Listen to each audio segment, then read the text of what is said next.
বিসমিল্লাহির রহমানির রহিম। বাংলাদেশ ইসলামী ছাত্র শিবির রাজশাহী মহানগর শাখা কর্তৃক আয়োজিত গণভোটের রায় বাস্তবায়নের দাবিতে আজকের বিক্ষোভ মিছিলে উপস্থিত উত্তরবঙ্গের বিদ্যাপীঠ ষষ্ঠ বিখ্যাত রাজশাহী বিশ্ববিদ্যালয়ের সাবেক সভাপতি, মেধাবী ছাত্র নেতা, রাকসুর বিপি কেন্দ্রীয় সমাজসেবা সম্পাদক প্রিয় ভাই মুস্তাকুর রহমান জাহিদ, উপস্থিত অন্যান্য নেতৃবৃন্দ, প্রিয় রাজশাহীবাসী, আসসালামু আলাইকুম ওয়া রাহমাতুল্লাহ।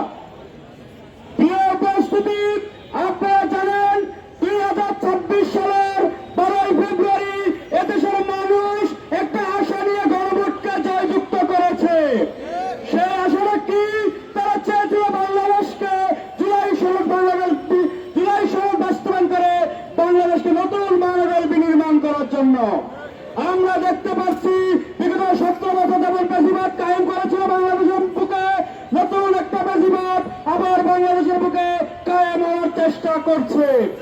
আমরা বলে দিতে চাই, 17 বছর আমরা সহ্য করেছি, নতুন কোন বেশিরভাগকে আর বাংলাদেশে সহ্য করব না। নতুন কোন ভারতীয় দালালকে আর বাংলাদেশের মানুষ সহ্য করবে না। ইসলামী ছাত্র শিবির জীবন দিয়েছে, সেই আলী রায়হান জীবন দিয়েছে, সাকিব আঞ্জুম জীবন দিয়েছে, আবু সাইদ জীবন দিয়েছে, আমরাও জীবন দিব। জুলাই সনদকে বাস্তবায়ন করে ছাড়বো, বাংলাদেশকে বেশিরভাগ মুক্ত করে ছাড়বো ইনশাআল্লাহ। প্রিয় উপস্থিতি, প্রিয় শিক্ষার্থী বন্ধুরা, আমাদেরকে আবার প্রস্তুতি গ্রহণ করতে হবে। নতুন বাংলাদেশ বিনির্মাণের জন্য আবারও মাঠে নামতে হবে। আপনার সাথে দেখা হবে রাজপথে।